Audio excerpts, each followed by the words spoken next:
এই স্টোরটা হচ্ছে একটা ক্লথিং স্টোর। এখানে আপনি আপনার পুরনো যত কাপড় আছে সব এখানে আপনি ডোনেট করে দিতে পারেন। ডোনেট করলে এখান থেকে যারা হোমলেস আছে বা গরিব আছে, টাকা পয়সা দিয়ে কেনার সামর্থ্য নেই, তারা এখান থেকে বিনা পয়সায় কাপড় পেতে পারে। সো আমরা আমাদের পুরনো কাপড়গুলো এখানে আমরা আসলে দিতে পারি, যেটা আমরা অনেক সময় দেখা যায় আমাদের অনেক কাপড় হয়ে যায় কিন্তু আমরা পরি না বা জায়গা হয় না। তো সেগুলো ফেলে না রেখে আমরা যদি এভাবে ভলান্টিয়ার হিসাবে কাজ করি, ফিজিক্যালি না করি, জাস্ট কাপড়গুলো দিয়ে দিই, তাহলে কিন্তু ওদের অনেক উপকারে আসে। আসসালামু আলাইকুম এভরিওয়ান, আশা করি সব ভালো আছেন। আমি আল্লাহর রহমতে ভালো আছি। তো আজকে আপনাদের সাথে আমি শেয়ার করব বাংলাদেশের মতোই লন্ডনের যে ফুটপাত থাকে তারই কিছু এক অংশ। এখানে ওয়েলকামস্টো মার্কেট নামে একটা মার্কেট আছে, যেখানে খোলা বাজার বসে। এখানে খোলা আকাশের নিচে শাক সবজি থেকে শুরু করে যত ধরনের ফল আছে সব কিছু আপনি এখানে পেয়ে যাবেন। দামগুলা মোটামুটি একটু কম থাকে, কিন্তু হ্যাঁ, আপনি যদি আবার বাংলাদেশের টাকায় পাউন্ডকে বাংলাদেশের টাকায় কাউন্ট করেন তখন আবার দাম কিন্তু বেশি। কিন্তু অন্যান্য যেসব জায়গা থেকে আমরা বাজার টাজার করা হয়, ধরেন টেস্কো, তারপর সেন্সবেরি, আরও যা যা আছে, ওইসব জায়গার তুলনায় এখানে ফুটপাতের দামগুলো তুলনামূলক কম থাকে। এখানে যে অরেঞ্জগুলো হচ্ছে £1.50 ইচ, প্রতিটা বক্স £1.50। তো এখানে আনারস একটাতে দেখা যাচ্ছিল যে £1 করে, আবার আরেকটা স্টলে এখানে £2.50। এখানে ছিল কিছু শাক, যদিও আমি ওগুলোর নাম জানি না। যাই হোক, যারা খান তারা তো চিনতে পারবেন আশা করি। আর এখানে অরেঞ্জগুলো দেখেন কত লোভনীয় লাগছে, আনারসগুলো সব কিছুই মোটামুটি সুন্দর। এখানে ছিল জুতা। আপনি বাংলাদেশে নিউ মার্কেটে যেরকম জুতা পাওয়া যায় ফুটপাতে এখানেও কিন্তু আছে, দামগুলো একটু কম থাকে, আপনি রাফ ইউজ করার জন্য নিতে পারেন।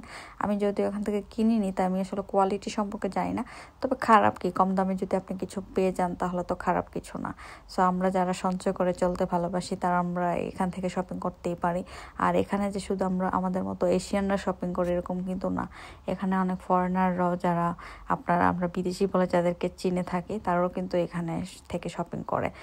তবে এখানে আপনি এশিয়ান ড্রেসগুলো খুব সহজে পেয়ে যাবেন। আপনার যত ধরনের থ্রি পিস বলেন, এখানে সব কিছু আছে, থ্রি পিস, তারপর শীতের কাপড়, তারপর ইনার ক্লথ, সব কিছু আপনি এখানে পাবেন। আর এখানে হচ্ছে আপনার সংসারে যাবতীয় জিনিসপত্র পাওয়া, দেখতে পাচ্ছেন যে একটা ঘরে যা যা লাগে সব কিছুই, কিচেনের সামগ্রী এখানে আছে। ননস্টিকের পাতিল, প্রতিটা ননস্টিকের পাতিল আমার কাছে অনেক সুন্দর লাগছিল।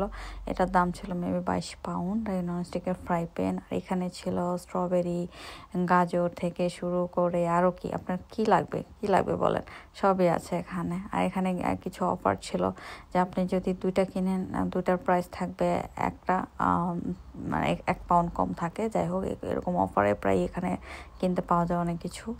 আর এখানে যে ইনার ক্লথের কথা বলছিলাম, এখানে তাই ইনার ক্লথগুলো আমার কাছে মনে হচ্ছে না যে খারাপ হবে। আপনারা যদি যারা লন্ডনের ভিতর থাকেন তারা এখান থেকে এসে কিনতে পারেন। আর এই হচ্ছে এখানের ব্যান। এখানে আপনি ফুটপাতে আমরা যা যা খাই বাংলাদেশে, এরকম খাবার না পেলেও এখানে সমোসা, চিকেন বিরিয়ানি, চিকেন টিক্কা, এগুলো আপনি খেতে পারেন। টেস্ট আশা করি এত স্পাইসি হবে না। যারা স্পাইসি পছন্দ করেন, আসলে এখানে স্পাইসি জাতীয় কিছু পাওয়া যায় না।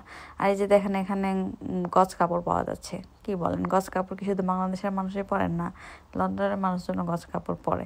তো এখানে গজ কাপড়ও পাওয়া যায়। আপনাদের ঘরের পর্দা থেকে শুরু করে আপনার যদি টেলার দিয়ে সেলাই করতে চান তাহলে আপনি এখানে পেয়ে যাবেন। যে শপের কথা আমি ভিডিও প্রথমে বলছিলাম, যে এখান থেকে আপনার কাপড় চোপড় এখানে দান করে দিতে পারেন। যারা হোমলেস আছে, গরিব আছে, তারা এখান থেকে নিতে পারবে খুব সহজেই বিনা পয়সায়। এটা আসলে আপনি এক হিসাবে আপনি নিজের অজান্তে আপনি কিন্তু একটা সোয়াবের কাজ করে ফেলেন। এখানে আছে ট্রলি। বাংলাদেশের যেরকম ট্রলি পাওয়া যায় যে ফুটপাতে আকাশের নিচে, এখানেও কিন্তু ঠিক সেই রকম। আমি জাস্ট এই রাস্তাগুলো দিয়ে যখন হাঁটছিলাম তখন আমার কাছে খালি বাংলাদেশের কথা মনে হচ্ছিল, আর বাংলাদেশকে অনেক মিস করছিলাম। লন্ডনের কিছু কিছু প্লেস আছে যেখানে গেলে আপনি মনে হবে যে আপনি পুরো বাংলাদেশে চলে আসছেন। ইভেন স্টেশনের মধ্যে বাংলাতে লেখা আছে স্বাগতম। তো জিনিসগুলো খুবই ভালো লাগে আমার কাছে ওই এরিয়াগুলোতে গেলে। তো এই ছিল আজকে ভিডিওটি, আশা করি সব ভালো লেগেছে। কথা হবে পরবর্তী ব্লগে। Thanks for watching. আল্লাহ হাফেজ।